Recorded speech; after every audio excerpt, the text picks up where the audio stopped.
excited for this, so thank you so much. Yeah. I have one more question before I take over this call.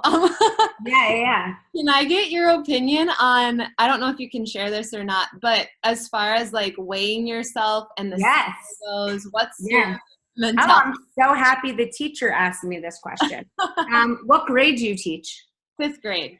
5th grade. So do you give tests? Yes. Would your students ever study for their tests if you never gave them a test? No. Of course not. Right? If they weren't being graded, they would never submit their assignments. Yes, I'm a fan of the scale. It works as an accountability tool, as you guys will see. So yes, I'm a fan of the scale. Yes, I love the scale. You will love the scale too. Everyone here on this call, I know right now you're probably terrified of the scale, hate the scale, have been told to avoid the scale, have told people to avoid the scale.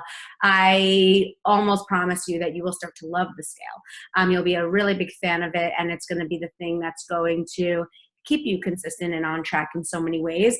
I could talk about this for a while. I don't know how long you guys want me to talk about this. I haven't found a way to shorten this talk because I do love the scale so much for so many reasons. So I'm going to try to be as brief as possible. I think I've gotten it down to 5 minutes, but I can go up to 3 hours on this.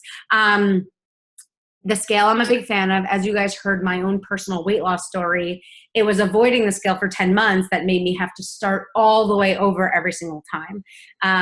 And even if you on the call have a lot of weight to lose, have gained weight in the past, if you think about a time that you were gaining a lot of weight, whether it was after you had a kid or when you got married or when you got a desk job or when you got a physical injury or when you just got off plan, if you think about a time in your life where you did gain a lot of weight, it was probably because you were avoiding it. And not going on it. And even during a time where you're probably doing some silly plan that was depriving in some way or ridiculous in some way, you're probably loving the scale because at least it's going down. So people love it when it's going down. People hate it when they're avoiding it and gaining. And I'm going to show you that even if you have a negative relationship with the scale in the past because you were going on all the time while starving yourself, you have a negative relationship with it because you felt like you had to do these crazy things in order to see it go down. But you're going to see with the 2B mindset, you're going to eat big meals, satisfying meals. You're going to totally live your life and travel, and that thing will go down. So you're going to start loving it because it's going to show you that you actually can lose weight while losing weight, live your life while losing weight. Also, I find when people are scared of the scale, it's really just a fear of food. And that's really what it comes down to, is a lot of people feel like, okay, if they have a piece of cake, they might as well eat the whole cake and the bag of chips. That is the culture we live in, that people think Ryan's Allison, literally people are in this idea right now, if I have one slice of pizza, I might as well have the whole slice of pizza and the fries and the milkshake because obviously. And no one thinks they have self-control, and no one exhibits self-control in any way because we live in this very all or nothing mentality. But with the scale, you actually realize, oh wait, if I approach the pizza the way Alana explains to approach the pizza, and I approach the glass of wine the way Alana explains to approach a glass of wine, I could actually have pizza and beer, pizza and wine, fries and calamari or whatever, and still lose weight that week. And you start to realize that food isn't as scary as we've made it. And we have so many blogs and so many diets calling sugar poison and fries poison and meat poison and dairy poison and all gluten poison and all this stuff. And we're so terrified of what to eat now. And when people start going on the scale, they start to create their own system. They start to trust themselves, treat themselves, and not feel like they're cheating themselves, and start to realize that they actually can lose weight eating normally and being human.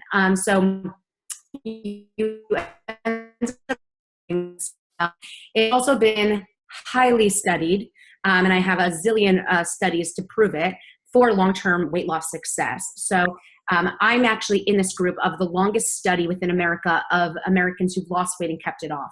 So it's called the National Weight Control Registry, and it's a group of over 10,000 Americans who've lost about 66 pounds and kept it off for 5.5 years. So it's a group of, we live in a society that promotes obesity. We know it. Between our marketing, our ads, our fast foods, we live in a society that's obesity latent, and 2/3 of Americans are either overweight or obese. And so these 10,000 Americans who've lost weight within this culture and kept it off have a lot of habits that I've taken from to make my program work so well for people. And out of this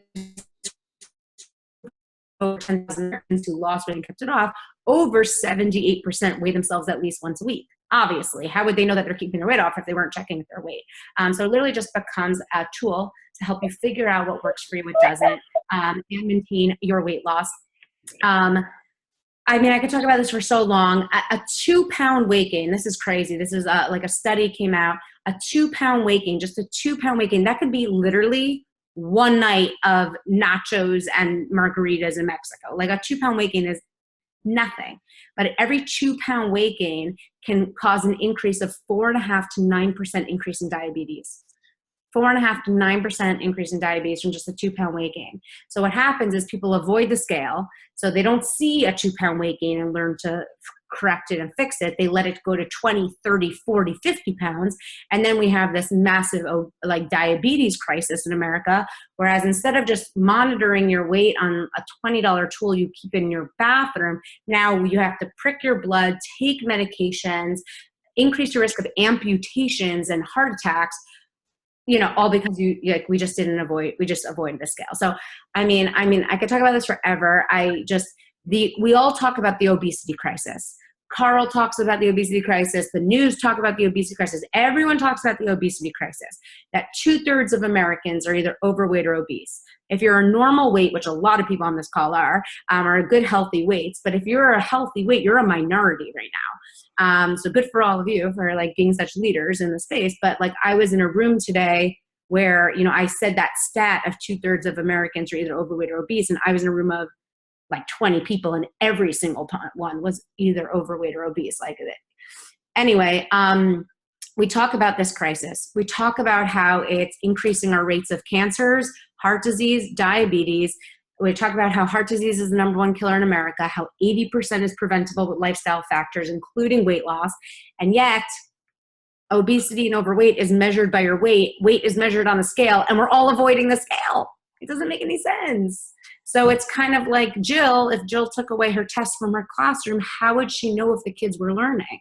How would she motivate the kids to learn? So it's just a tool. And if you've hated it in the past, it's because you didn't have a whole program supporting how to use it as a tool.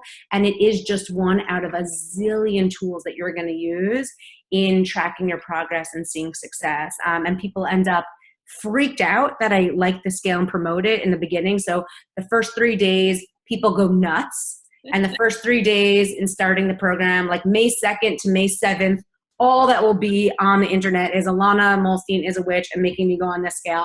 I promise you. But after a few days, everyone becomes literally obsessed with it, loves it. Just one night of treating yourself to a cocktail or a cookie and going on the next day and seeing that it might go up 0.1 or 0.2 or not at all, or a pound or something you can't control. People end up, whoa, it's so not as scary as I always made it. And I actually know what to do now to bring it down. And then people become obsessed with it.